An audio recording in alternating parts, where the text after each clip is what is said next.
আজ রান্না করব মাখানা অর্থাৎ লোটাস সিডস অথবা যাকে আমরা জানি ফক্স নাটস বলে। এবার কথা না বাড়িয়ে চলুন দেখে নিই। প্রথমে আমি শুকনো খোলায় মাখানাগুলোকে ফ্রাই করে নিচ্ছি। যখন মাখানাগুলো এরকম মুচমুচে করে ভেঙে যাবে বুঝবেন আমার ফ্রাই করা হয়ে গেছে। আর একদিকে আমি মশলা করে রেখেছি। দেখুন মশলাতে দিয়েছি টমেটো, আদা বাটা, জিরে, গরম মশলা, গোটা গরম মশলা এবং তার সাথে পেঁয়াজ একসাথে পেস্ট করে নিয়েছি। এইবার আমি ঘি নিয়ে কড়াইয়ের মধ্যে গরম করে তাতে তেজপাতা দিলাম। এবার পেঁয়াজ কুচিও এর মধ্যে ছেড়ে দেবো। হালকা বাদামি রং ধরলে তার মধ্যে আমি পেস্ট করে রাখা মশলাগুলোকে ছেড়ে দেবো। এই রেসিপিতে টক দইয়েরও দরকার হয়। আমি এখন একটু গরম মশলা গুঁড়োও দিলাম। আমি ঘরের মধ্যে গোটা গরম মশলাকে গুঁড়ো করে রাখি। বাজার থেকে কিনলে না সেগুলোর সেন্ট সেভাবে থাকে না, ভেজাল থাকে, সেই জন্য আমি ঘরেই করি। এই যে এবার আমি পেস্ট করে রাখা মশলাটা আমার দিয়ে ফেললাম। এইবার এটাকে আমি কষাতে থাকবো যতক্ষণ না পর্যন্ত এর থেকে তেল ছাড়ে। প্রায় আমার 2 মিনিট লাগবে এটা ফ্রাই হতে। এর মধ্যে কাশ্মীরি লঙ্কা গুঁড়ো, ধনে গুঁড়ো, হলুদ গুঁড়ো দিয়ে দিলাম। আবার এটাকে একসাথে নেড়ে মিক্স করে দেবো। এরপর এর মধ্যে চিনি, নুন অ্যাড করে দিলাম।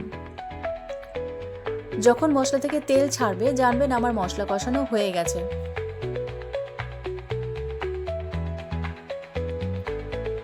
মশলা ধোয়ার জলটাও আমি এখানে ইউজ করলাম।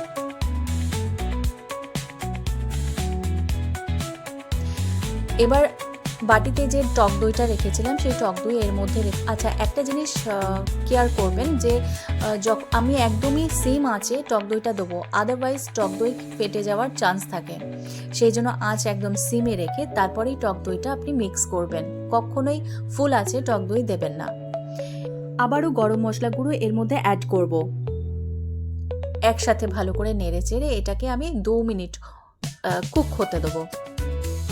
দেখুন আমি ঘরে দুধ কাটিয়ে ছানা করে রেখেছিলাম, সেই ছানার জলটাই আমি এই রান্নাতে ইউজ করছি। জানেন তো ছানার জলে অনেক প্রোটিন থাকে, সেই জন্য ওটাকে কখনোই ফেলে দেবেন না, আপনি রান্নার মধ্যে সেটাকে ইউজ করে নেবেন।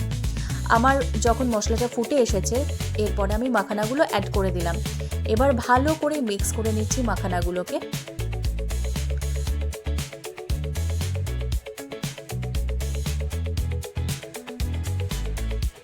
এবার এই মাখানাগুলোকেও আমি 2 মিনিট কুক হতে দেবো। আমার একটুকু টক দইয়ের প্রয়োজন ছিল, আমি আরও একটুকু টক দই অ্যাড করলাম। ভালো করে নেড়ে এটাকে আমি আরও 2 মিনিট কুক হতে দেবো। এইবার যখন ফুটে এসছে আমার তখন আমি কাসুরি মেথি হাতে গুঁড়ো করে এটার মধ্যে মিক্স করে দিলাম। কাসুরি মেথি দিলে এই রান্নার গন্ধটা খুব সুন্দর ছাড়ে। অ্যাড করবেন অবশ্যই আপনারা। আমার রান্না প্রায় শেষের দিকে।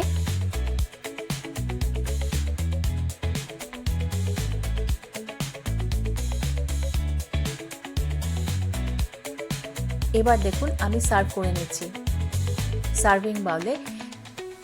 দুর্দান্ত স্মেল এসছে, খুব সুন্দর হয়েছে রান্নাটা, আর দুর্দান্ত অপূর্ব স্বাদের হয়। আপনারাও সকলে ট্রাই করবেন কিন্তু ঘরে।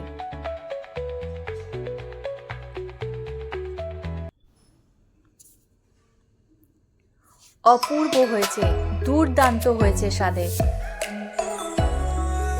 ওকে, ট্রাই করে বলবেন কিন্তু কেমন লাগলো।